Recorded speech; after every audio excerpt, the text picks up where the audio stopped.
Hi, welcome back to the channel. Today I want to talk about a topic that should be near and dear to every writer's heart, and that's the freedom of speech. The in my last video, the walk away video, I believe, this was something I didn't talk about. I think it just slipped my mind. There's really so much. Um, Another problem that I see with the left is that they're not interested in freedom of speech anymore. They used to be. They used to be the party of freedom of speech. They used to be the party of the ACLU, the American Civil Liberties Union, that was all about ensuring everyone's civil liberties, that everyone had a chance to speak their mind within the very tight constraints of what would be considered like dangerous speech, so to speak. Dangerous being into like kiddie porn, yelling fire in a crowded theater. Those are incredible threats of violence and that sort of thing. But other than that, outside the bounds of that, just letting people say whatever it is they want to say. And over the years, for some reason, not entirely sure, the left has been a party that is against free speech. I mean, like just blatantly, you'll see videos of people tearing up signs as free speech. Cancel culture. Anyone who is interested in canceling someone because they don't like what they say is not really interested in freedom of speech. What they'll say is like, oh, freedom of speech is not freedom of consequences. To a degree, yes. But if you hound someone and if you remove their ability to make a livelihood, if you dox them and point out where they live, knowing that at least one crazy person will want to go and try and do them harm, then that really violates the spirit of freedom of speech. See, the freedom of speech, as it's put down in the Constitution, is legally speaking, is just talking about the government. The government cannot restrict your freedom of speech. Um, but really, the way our country works, should work, has worked for a long time, is that it is a principle by which we all live by. That notion of, I may not like what you have to say, but I will fight to the death for your right to say it. That was part of what the American Civil Liberties Union was kind of about. They were an organization of lawyers that made sure that even the Ku Klux Klan and the neo-Nazis got their right to speak, even though it was unpopular. That was the very notion. Is the First Amendment right to freedom of speech is to protect unpopular speech, because popular speech doesn't need defense. If I say Black Lives Matter, I don't have to worry about what someone is going to do to me because that's now popular speech. If I say all lives matter or blue lives matter, well, that's unpopular speech. Don't really know why. Not going to get into that.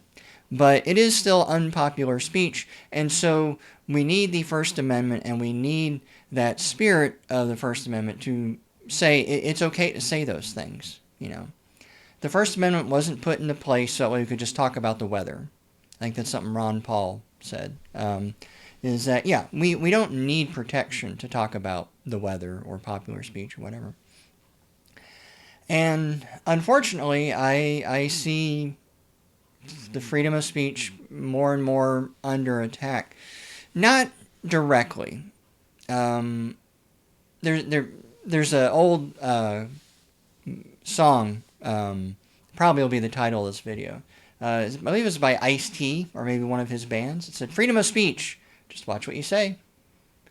And that's kind of where we're at today. You have the freedom of speech, just be careful what you say. That's not freedom of speech. That's limited speech. It's cautious speech. That's imprisoned speech, contained speech. That's not free speech. That speech is no more free than saying, hey, that lion over there in the zoo is perfectly free. He can lay on that side of the cage or he can lay on that side of the cage. See, he's free. No, he's not. He's still stuck in a cage. And if you are worried about what you're saying because you're worried about what the neighbors might think, if you're worried about being ostracized from society, if you're worried about losing your job, if you're worried about being attacked, if you're worried about any of these kind of repercussions, Some people have, credit card companies just won't work with you anymore.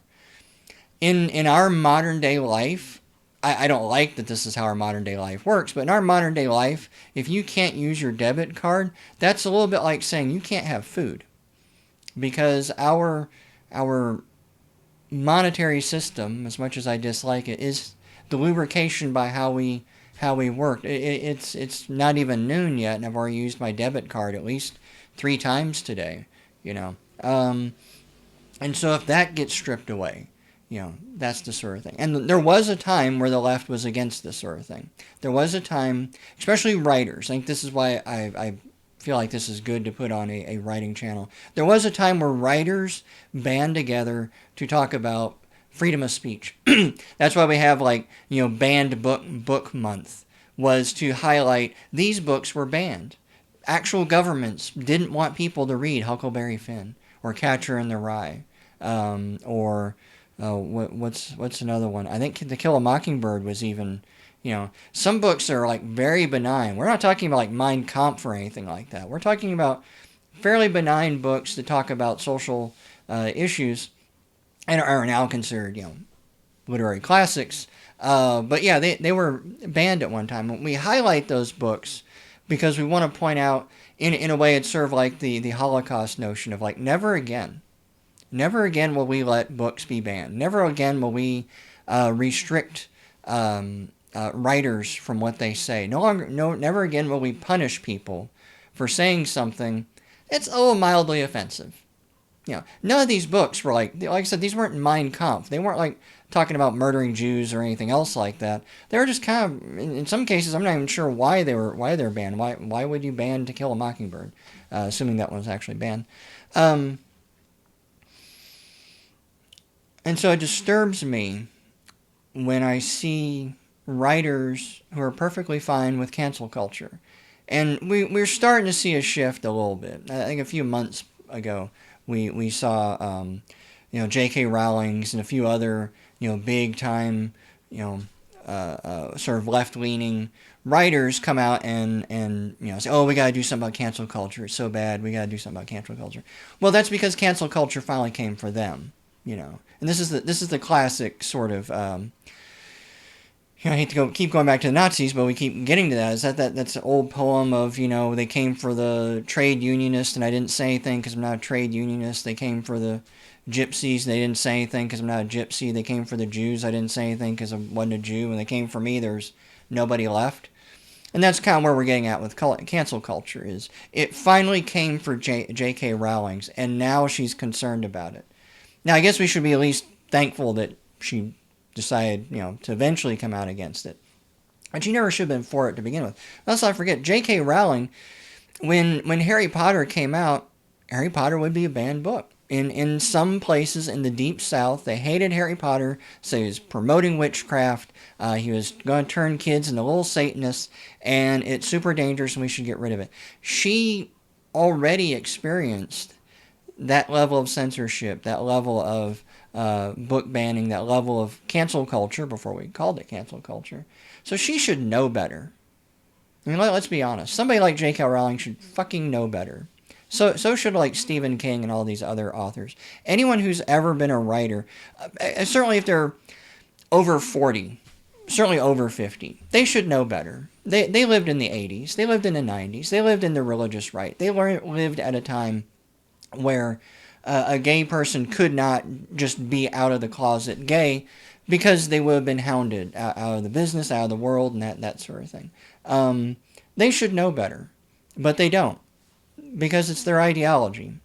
And that's one of the other reasons why I've walked away. Now, I really hope that they will turn things around, but I'm not going to wait for a bunch of rich people to finally decide cancel culture isn't really a great thing, because all they have to do is undecide that. And then we're right back where we started from. Nor do I want to engage in more cancel culture. Stop buying Stephen King books because he doesn't like Donald Trump.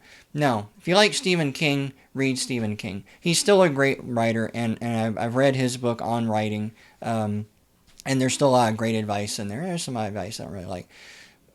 So don't engage in cancel culture. But I think what we need to do is we need to start, one, calling it out when we see it. The hard part is a lot of people have been doing it, and then nobody really sees it, right?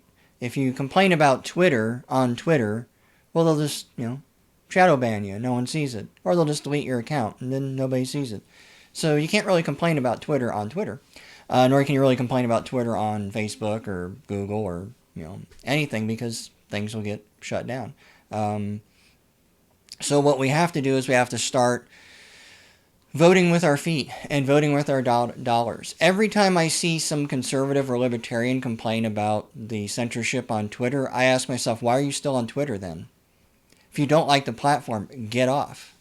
We have Gab, we have Parler. There's probably some other outlets out there, platforms that we can use. Go to those.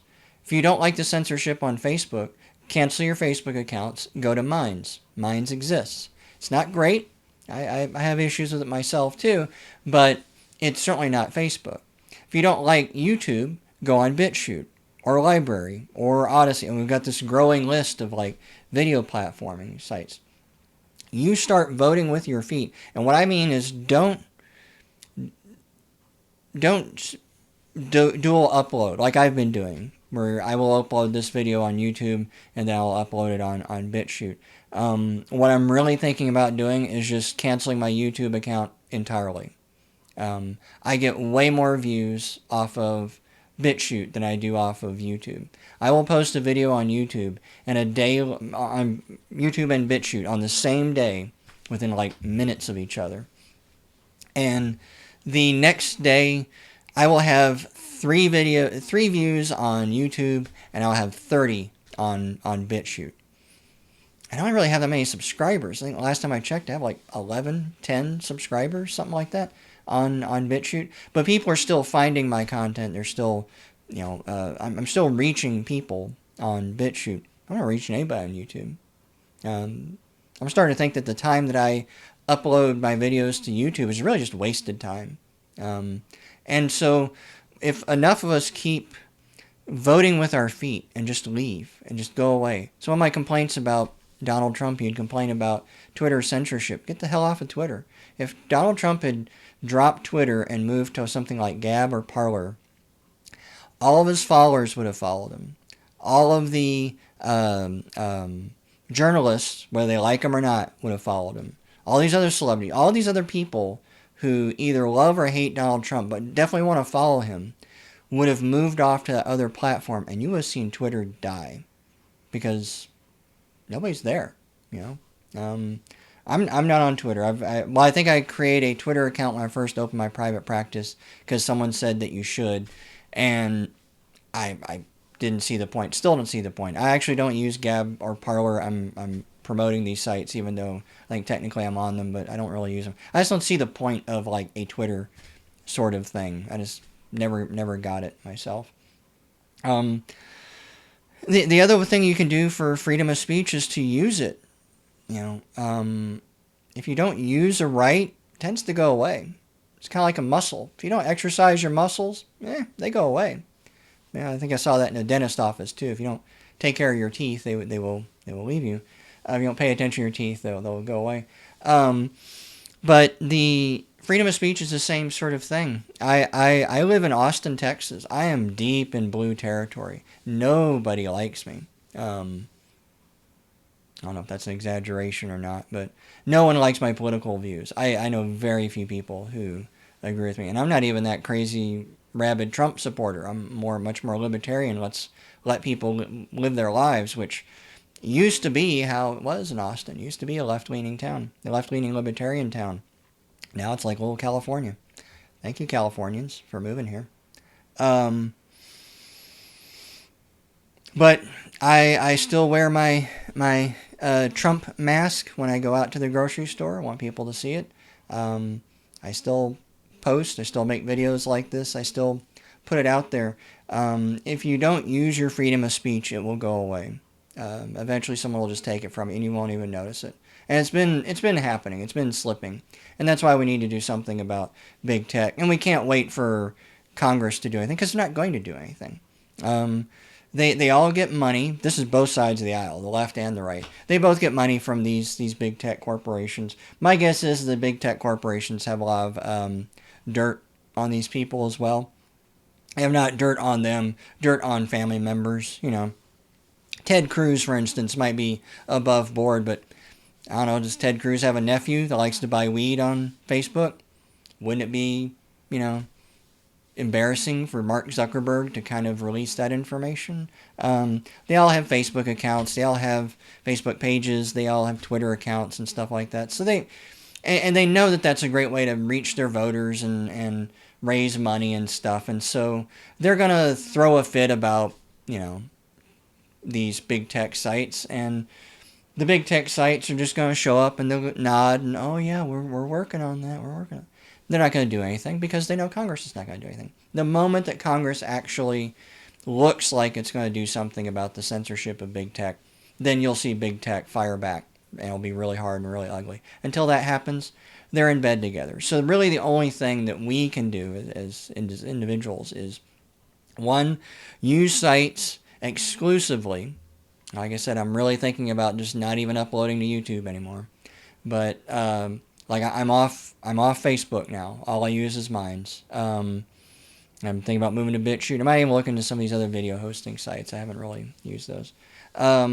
But use free speech sites, alt tech sites exclusively, and then use your freedom of speech. And I don't really even care what you got to say. I don't really care. It doesn't have to be political, mind you, or even religious. I'm a big proponent of everyone being creative in their own little way. You want to make joke videos? That's great. We need more joke videos. You want to take videos of your cats? We got a lot of videos of cats, but they seem to be pretty popular, so making a few more isn't so bad. You want to critique movies? You want to critique films? You want to write your own books? Do all of that. Create. That's what your freedom of speech is about, is create things, make things, put things out there. And make such a noise that you can't be ignored, that we can't be ignored anymore. Put so much of yourself out there that people don't even know what to do with it. The timid never are the ones that persevere. You know, the meek shall inherit the earth once the rest of us are done with it. You know, what you have to do is put yourself out there, and for now it's still safe to do so. Generally, I mean, I couldn't tell Chinese people to do this, or North Koreans to do this, because even if they tried, they would just disappear one night and never be heard from again. We're not there yet, so use your freedom of speech now while you've got it. Use your Second Amendment now while you've got it. If you live in a state where you can concealed carry, get a concealed carry, even if you don't think you need one. Even if you think, things are fine. Second Amendment, if you don't use it, it goes away. If you don't buy it, if you don't arm up in some way, if you don't try and defend yourself in some way, then yeah, it'll just go away. Luckily, I think that argument has kind of sailed.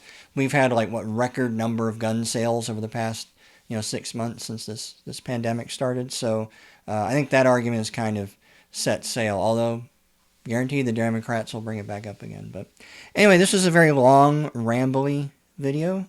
I feel better. I hope you feel better.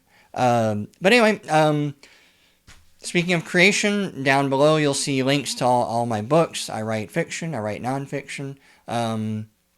I write some mystery, some fantasy. I'm writing a post-apocalyptic series. I got a book on psychedelic mushrooms. Talk about your freedom of speech. And then also just a self-help book as well. So like, share, subscribe, all the other things that we beg you to do. And I will see you next time. Bye.